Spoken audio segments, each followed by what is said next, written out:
stress. More prone to stress. You know, it's interesting, they're operating at a high stress level, but they're making the people around them stressed Yeah, too. they make the whole. Yeah. So, okay, the one thing that you need to, yes, sir. I know somebody that does have a type A personality. Oh, Might have. he does. Well, this ought to be really meaningful to you, Cody. I remember it from last year. Janie, don't leave now. It's just getting better. I'm sorry, I got a cold. Okay, I'm gonna have to count you absent. Okay. Okay. And,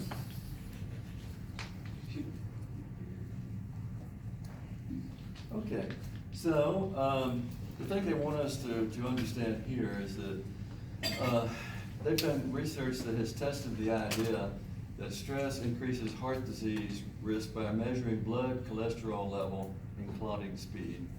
Stress predicted heart attack risk for tax accountants.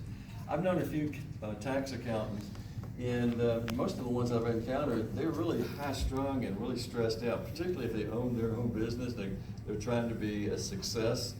And so that's one of the occupational hazards of being a tax accountant. And so type A men are more likely to have a heart attack versus women. Now, one of the peer type B suffer heart attacks. Give me some characteristics of type B personality. Enjoy their job. Okay. What else? Non-competitive. I'm sorry, Edward? Non-competitive. They're not really that competitive. Laid back, relaxed. They're kind of laid back, kick back. Exact opposite of type A. They're kind of the opposite of type A. They're you know, Easygoing. Look at easy going. Say, I can make a C in the course, no big deal.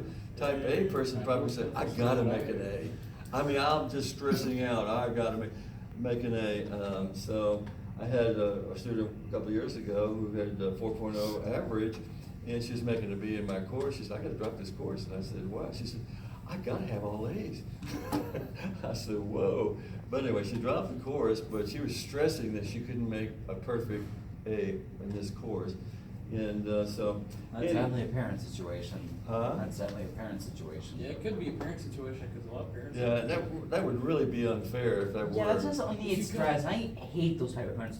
I hate those type of parents, honestly. If you get less than. My- I have those type of parents. My dad. My mom does not like it when it gets C's, so I got to the point where I say, if I get a C, mom, deal with it. I'd be I'm done with proud. it. I'm done with it. That is- Well, it's one thing I can say with certainty that you're certainly assertive.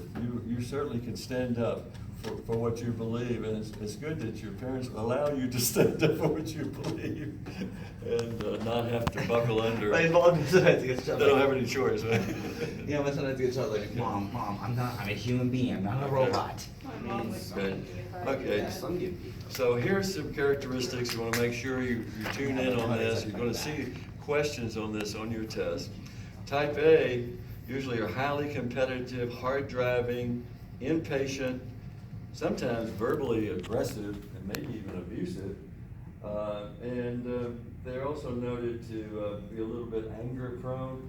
Another characteristic we put in here too also is that they have a strong sense of time urgency. They gotta get it done, And Kevin? Can people be mixed types? Yeah, that's what I was wondering. Yeah. I would say, Like, can they be type A competitive, hard driven, but they suppress their like emotions, like well, type D? that's what type D is more like, is that they're, I call type D a camouflage type A because they're really type A, but what they do, as you just said, they suppress their negative emotion to avoid social disapproval, but inside they're really stressing. Inside they're still a type A. Well, I'm but- a mix of all three, to be honest. Huh? I'm a mix of all three, honestly. Yeah, you really oscillate back and forth? Yeah, I Yeah. go awkward between all three, believe it or not. Yeah. These are just pure types. They don't mean you can't move back and forth or that you're one or not the other. It really depends on your situation. An example for me, when I was doing my doctoral work and working for my PhD, I was definitely type A. I was driven, hard-nosed. I wanted not only to make all A's in every course, I wanted to be the best in the whole department. And I published my first article before I graduated, When I finished with all my courses and all my oral exams, written exams, the most crowning point in my life academically is when the dean of the graduate school came to me, and I really revered and respected this person. He was the one to determine who gets into graduate school, and he said, "You are the best decision I ever made to let you into graduate school." Man, I was on a pink cloud forever and ever and ever. I mean, this is like, being touched by God. And so, I'm down on the ground, been grounded for a long time, but that was an incredible experience. But after, and this might resonate with you a little bit, after I left that program, I tapered off. I wasn't driven so hard to be the best in everything. I have to admit, when I do take a course, I like to do my best, and quietly I want to make the best grade, but I don't get into real direct competition with people about that. Okay, so I'm glad that Trevor kind of mentioned this. You can be a type A, and depending on the situation, you could flip over and say, look, I'm finished with that, I'm going to kick back, it's going to be easy. Or you may enter another situation. For example, I understand that Trevor has a goal of going to Stephen F. Austin and becoming a counselor. Well, he may just really get into a situation there where he'll drive himself even harder to do his best, even though I know he's working hard right now and doing very well. So again, it depends on what your goals are and what situation you're in. But there's probably, I'm going to put a qualifier here, there's probably some people all their life, they are type A. I think probably my daughter is a type A. She wants to always do her My best. sister's type A. Huh? My sister's type A. Like, Yeah. no And ifs, ands, so- or buts. She's yeah, a so type A. for some people, it runs deeper in their personality. It's not just situationally based, okay? All right, glad you can relate to this. Okay, now, let's talk about something called pessimism. If you happen to be a pessimistic person, you're probably a person who sees the world in kind of a darkly shaded color, and you probably blame other people for what goes on with you, and you feel kind of like a victim. You might even end up blaming yourself for things, and that's kind of pessimistic outlook, so to speak. And but this is really interesting. Pessimists, more than twice as likely as optimists, develop heart disease. So if you carry this kind of outlook all through your life, and as you hit your 20s and 30s and 40s, and if you added to that, you didn't exercise, and you ate poorly, and you didn't sleep well, you're probably going to be a candidate for cardiovascular disease, and you might end up in the direction of becoming depressed also, particularly by middle age. Now, there's a relationship between stress and inflammation. Chronic stress triggers persistent inflammation, which increases the risk of heart disease and depression. And there's a much greater risk of heart attacks among middle-aged American women facing significant work stress. When I have students in my class, and particularly when they're in their 40s and older, and they're still raising children, and they're working a full-time job, and they're going to school full-time, that is just hugely, hugely stressful. And one thing they don't mention in your reading is for women have higher, and you probably know this, women have higher levels of estrogen. And estrogen tends to make them more vulnerable to stress. When they do studies with men, and they lower men's testosterone and they raise their estrogen levels, men become more sensitive to stress, just like women. And so I hate to say that hormones rule the world, but I won't go quite that far, but I'd say hormones play a tremendously important role in also your ability to manage stress. Mm-hmm. Now here's something that should catch your eye. If you're pessimistic, chronically pessimistic, one study from the Harvard School of Public Health has indicated that you are more than twice as likely to develop coronary heart disease as indicated by this chart.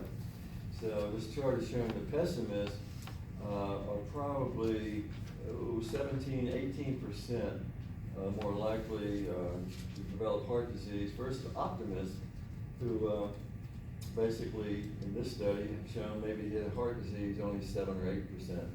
Now, I hate to say the obvious here, but if you have a more positive outlook on life, you're an optimist, you expect the best from yourself and the best from other people, and they may not always deliver perfectly or yourself deliver perfectly. That's going to make a really big difference, not only how you see the world, but the conversation that's going on in your head. We typically are talking to ourselves at 400 to 600 words a minute. And if you have a steady diet of negative self-talk, you're definitely putting yourself in a negative mode. And I think I mentioned to you earlier, it's almost like the immune system, which is circulating through the blood system, is kind of eavesdropping in on listening to that conversation. And if it's really chronically negative, and I mentioned this to you before, the immune system starts lowering its production rate of leukocytes, of white blood cells, and your immune system goes down. So, you know, it's like there's this intimate relationship between what the mind's doing and what the body's doing. My favorite way of saying this is when the mind talks, the body listens. And so there's a real important relationship there. This next slide is really interesting. In my last class, I had a Japanese student, and he recognized this. I've been to Tokyo, and Tokyo has these little capsule hotels, they're called. They look like little capsules you might put your pet in, almost, you know? And this guy has lost his job, supposedly, has lost his job, his income, and all he can afford is to curl up into this little capsule each night to sleep. Now, what would add to his stress is if he's looking for a job and he can't find a job, his financial resources are diminishing, and so his negative emotions, his feelings are beginning to expand. And so if, unfortunately, other things are working in such a way that he has some unhealthy behaviors, for example, if he's a smoker, he has a poor diet, poor nutrition, he doesn't sleep well when he's in his little capsule, he's a prime candidate for the heavy release of stress hormones, epinephrine, norepinephrine, cortisol. These are stress hormones, and these are the things that are produced by the autonomic nervous system that will manifest themselves to you by the way of, if you get too much stress, headaches, high blood pressure, inflammation, etc. And again, as I mentioned earlier, this is all going to suppress your immune system, make you more vulnerable to things like colds and flu. But over time, if it lasts on and on and on, you're basically, and you have these other negative lifestyle factors, you're basically going to set yourself up for coronary heart disease in your late 20s, 30s, or 40s. Anybody have any questions or comments on that? Okay. So, how do strategies for handling anger compare in their effectiveness? One strategy is to have a catharsis. And the catharsis in psychology includes the idea that releasing aggressive energy through action or fantasy relieves aggressive urges. So you could, if you had a boss you worked for and you really got upset in the military, we have a lot of bosses that we didn't like in the military. So I see a couple of guys that can relate to this. You know, and so what you can do is you can fantasize, you know, beating them up or murdering them or whatever, as long as it doesn't turn into reality. Or you can go to the gym and hit the body bag a few 100,000 times to get a physical release. You're also getting an emotional release, which is a kind of catharsis. But some other ways the experts agree on is that you can wait. Now this takes a little bit of discipline, but if I'm in a confrontation with somebody and there's a certain emotional arousal that takes place, I'm a little bit, say, angry or irritated, and if I just wait a little while, I just say, okay, I'm take a deep breath. I'm gonna count to 10 quietly. And your emotions will tend to diminish and go down. That's one way. Another is find a healthy distraction or support. Exercise or play an instrument or talk to a friend. That's one of the things that works for me well. If I get really stressed out and I get to go out and do a good exercise, I just kind of let it all go, because after exercise you just kind of really relax. If I had have learned to play an instrument like my daughter, who grew up playing the flute, you know, or if I'd have grown up learning to play the guitar, that could be a nice distraction to help reduce my stressful feelings. But you know, one of the most powerful or effective ways, if you have just a good friend, family friend or friend, who will just listen to you, even if they don't say anything, but they care enough to be there to listen to you, you know, that can really be a real good de-stressor. And the third way is to distance yourself. Try to move away from the situation mentally. So these are 3 simple ways that you can try to cope, and you have to find out which one works for you. Maybe you have to practice in order to get them to be effective for you. But when someone's behavior is really hurtful, follow the age-old advice to forgive. It releases anger and it calms the body. In religious, spiritual practices, forgiveness is a key concept. But just the day-to-day interactions, if somebody really gets on your nerves or gives you a hard time, if you're able to say, this person meant well, or this person didn't know what they were doing, I kind of forgive them. And it takes the monkey off your back. In other words, you're carrying around this kind of thing on your shoulder that gets released when you say, yeah, I forgive them. Now, you don't have to forget. You want to remember, this must be somebody next time you want to be careful with, so you don't forget, but it's really helpful to forgive. Okay, any questions? Cody? Not really a question, but more of Or comment? Okay. more of an example.